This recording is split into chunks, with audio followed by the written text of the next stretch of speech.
Lionel Gouget, bonjour.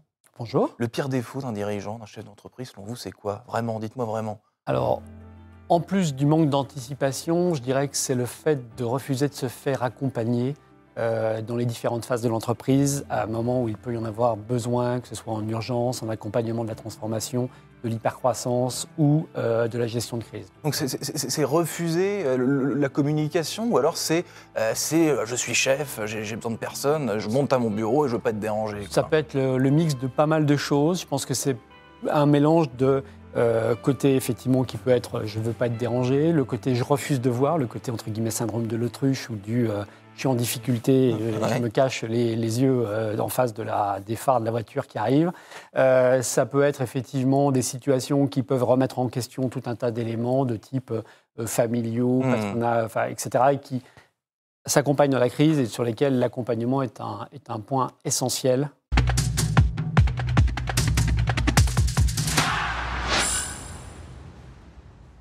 Bonjour à tous et bienvenue au Talk Décideur du Figaro. Aujourd'hui, face à moi, Lionel Gouget, associé chez Valtus, leader européen du management de transition qui façonne le monde de demain. Valtus, depuis une vingtaine d'années.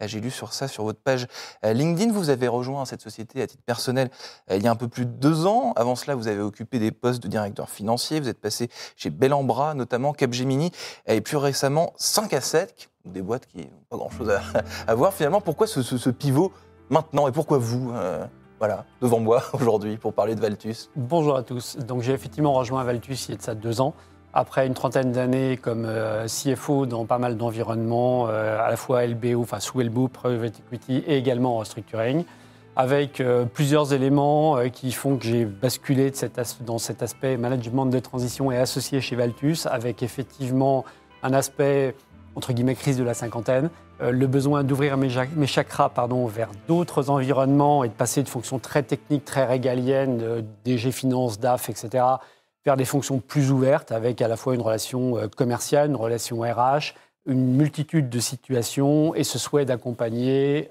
tout un tas de clients et de managers à travers des situations très, très, très différentes. Très clair. Chez vous, donc vous êtes associé, je l'ai dit en préambule. Dans votre boîte, il y a combien de personnes, combien d'experts? Parce que j'imagine que pour chaque thématique, pour chaque urgence, ou pas d'ailleurs, il y a l'homme ou la femme de la situation. Tout à fait. J'imagine. Donc, on fonctionne en trinôme, c'est-à-dire un trinôme dans lequel on a le client, le manager qui va intervenir et l'associé qui va piloter la mission. Okay. Pour répondre à la question, entre guillemets, numérique, au niveau de Valtus, au niveau Europe, 15 000 managers dans les viviers, 10 000 sur la partie française, pour un total d'à peu près 850 missions annuelles. Et puis, parallèlement à ça, 36 associés au niveau européen, dont 14 en France, et avec tous des profils qui sont identiques aux miens, c'est-à-dire des anciens execs de boîte, avec des anciens DG, des anciens DAF, des anciens DRH, des anciens DSI, etc., et vocation de pilotage. Donc des personnes d'expérience. Exactement, ouais. Tout à fait.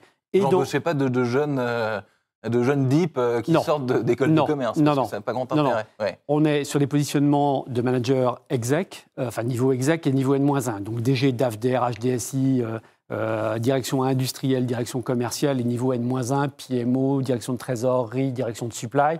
Donc des gens qui ont exercé des fonctions dans une vie antérieure et qui vont ensuite se mettre le temps de la mission, en moyenne 6-7 mois, au service du client et de ses enjeux.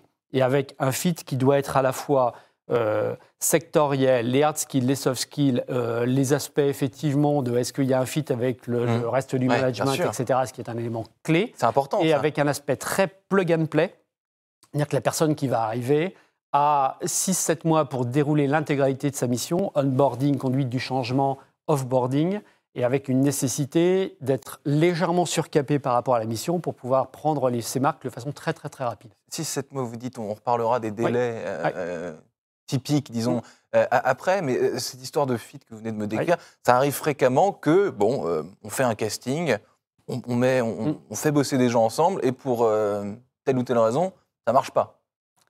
Ça reste de l'humain. Il n'y a pas de... mais ça arrive. Ça peut arriver. Ouais. Après, le point, c'est en amont de faire en sorte de bien comprendre les situations et de bien comprendre les cultures qui peuvent exister au sein de l'entreprise, au sein de l'actionnariat, au sein de familles, par exemple, les family office ou les éléments de ce type-là, c'est particulièrement clé. Est-ce qu'on est en croissance, en hypercroissance, en décroissance? Les enjeux, effectivement, y compris le non-verbal et le non-dit, Après, dans cette logique, on a ensuite un premier niveau d'entretien avec le pôle talent et le manager sur ces bases, un deuxième niveau entre l'associé et le manager pour vérifier l'équation, et un troisième niveau avec le client. Et puis après, on vient accompagner l'ensemble. Évidemment, ça peut arriver, ça reste de l'humain, mais notre boulot, c'est de réduire cette partie-là, de faire en sorte que la transformation se passe bien.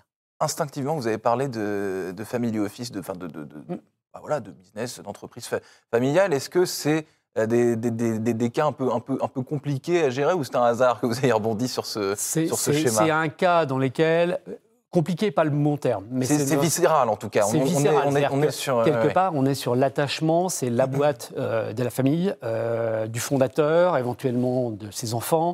Il y a des enjeux qui sont effectivement qui vont au-delà du simple aspect rationnel, entrepreneurial, etc. Et il y a un côté qui généralement est tripal, entre guillemets, enfin viscéral justement par rapport à ces éléments-là. Donc, c'est un environnement dans lequel on vient encore démultiplier l'aspect, entre guillemets, soft skill et l'aspect humain dans ce cadre-là. Il s'agit de mettre à l'aise, il s'agit de mettre en confiance, plus que dans n'importe quel autre... Alors, quel que soit le business, le côté confiance, restaurer la confiance, instaurer la confiance fait partie du truc majeur et complètement clé. Dans un environnement évidemment familial, c'est quelque chose qui vient encore plus parce que on vient toucher à la chair, à la boîte qui a été créée par le père, le grand-père, etc., etc. Donc il y a cet aspect. Et vous parlez de trinôme, mais dans ce cas-là, ça va même au-delà, parce qu'il y a le trinôme, il y a les frères, les sœurs, etc. Donc tout le monde a son avis. Effectivement, dans un grand élément familial. Et un de nos rôles est notamment de faire converger tout ce beau monde, effectivement, vers une direction commune, ou de les accompagner au mieux pour l'accomplissement de leurs enjeux. Donc, effectivement, un environnement qui est toujours très intéressant. Un cas plus simple et typique aussi de business case assez typique, décrivez-moi ça. Alors, business case typique, typiquement, le CEO d'une boîte en cours de session part pour des raisons personnelles. On est sur une entreprise de 200 et quelques millions d'euros. On ne peut pas se permettre, en plein milieu d'un plan de transformation, on doit retrouver quelqu'un qui connaisse le secteur, cette typologie d'environnement, l'aspect industriel, etc., et qui va prendre au débeauté le poste pour continuer à sécuriser l'aspect équipe, qui va continuer à gérer cet aspect de transformation en cours et qui va s'insérer dans la foulée dans le process de M&A pour la vente de l'entreprise. Business case numéro 2, mais on pourrait les faire à l'infini. On va s'en tenir à 2 parce qu'on a que 13 minutes. 13 minutes, dommage. L'entreprise qui vient d'acquérir plusieurs autres entreprises et qui veut procéder à l'intégration de tout ce beau monde avec des aspects RH de formation commune, de compagnie Ben, donc les aspects rémunération, etc., de mise en place d'une école de formation, de mise en place de conventions et de contrats communs, etc. Et on va venir avec le DRH qui va intégrer tout ce beau monde et faire une culture d'entreprise globale et permettre ensuite d'évoluer vers un groupe plus important, plus structuré et permettre ensuite d'autres acquisitions. Lionel Gouget, je reviens à ce que vous m'avez dit tout à l'heure, la deadline, ou plutôt le tempo classique, c'est, vous avez dit 6-7 mois, c'est toujours 6-7 mois, ou alors selon le cas? 6-7 mois, c'est la durée moyenne mathématique, c'est mon côté ancien d'Afounet, entre guillemets. Nos missions, elles vont de quelques jours / semaines pour des phases de diagnostic, le côté flash du diagnostic, et puis la mission s'arrête, jusqu'à plusieurs mois / années. On peut faire des prolongations. Et on peut faire des Aujourd'hui, on a des missions qui durent depuis 24-28 mois chez les clients qu'on continue à accompagner. Et donc, vous continuez à les accompagner, donc c'est cas précis. Pour quelles raisons? Généralement, ça prend plus de temps.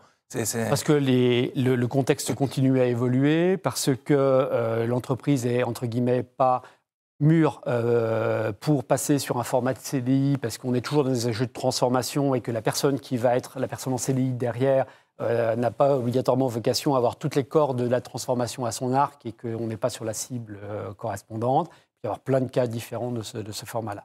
Et là, on est sur la durée de la mission. Un autre aspect de durée qui est important, c'est la durée entre le moment où le client nous appelle et le moment où le manager arrive. Bien sûr. Où là, on est sur des durées extrêmement courtes, où on peut être sur du 48 heures, 72 heures, c'est à peu près le schéma entre guillemets classique. Est-ce que vous êtes susceptible de travailler avec tous les secteurs d'activité, tout type de société, ou alors est-ce que certains business, certains secteurs, comme le digital peut-être par exemple, ou des startups, Alors, vous bossez moins? On intervient sur toutes les tailles de job, depuis la start-up scale-up jusqu'au grand groupe coté, avec néanmoins un sweet spot, pour le dire en bon français, entre quelques dizaines de millions d'euros et quelques milliards, principalement sur les environnements PME, ETI, mais encore une fois, mon plus petit client, entre guillemets, par la taille et le chiffre d'affaires, il fait 1 million d'euros.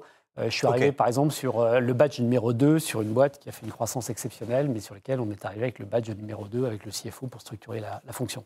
Et tout secteur, quel qu'il soit, même si on est fortement dans l'industrie, les services, un peu moins dans les pouvoirs publics, enfin dans les aspects publics, et un peu moins bancaire et assurance, mais ça nous arrive aussi. Le digital, oui, ça arrive, ça. Le digital arrive, oui.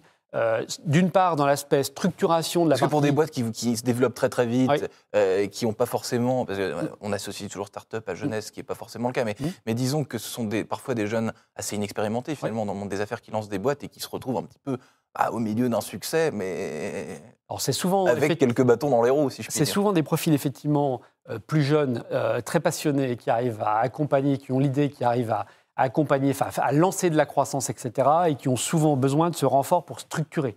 Donc la partie start-up scale-up, qu'elle soit dans le tech ou autre, ou dans le digital et compagnie, oui, bien évidemment. Et on intervient très souvent dans cet aspect de mettre les briques qui vont bien pour effectivement accompagner et soutenir cette croissance, voire cette hyper-croissance. Aider à ouvrir les pays, structurer la fonction finance, lever des fonds, gérer les relations, mettre en place des relations avec un nouveau fonds d'investissement, etc. Et puis, on intervient également sur les aspects digital au sens fonctionnel du terme, donc format, DSI, IT, digitalisation, intelligence artificielle, etc., sur lesquels il y a aussi une évolution dans cette partie-là. Il nous reste une trentaine de secondes. Ce que vous me répondez, ce que vous m'expliquez, ça me fait penser au film Le Nouveau Stagiaire avec Robert De Niro. Je ne sais pas si ça vous parle.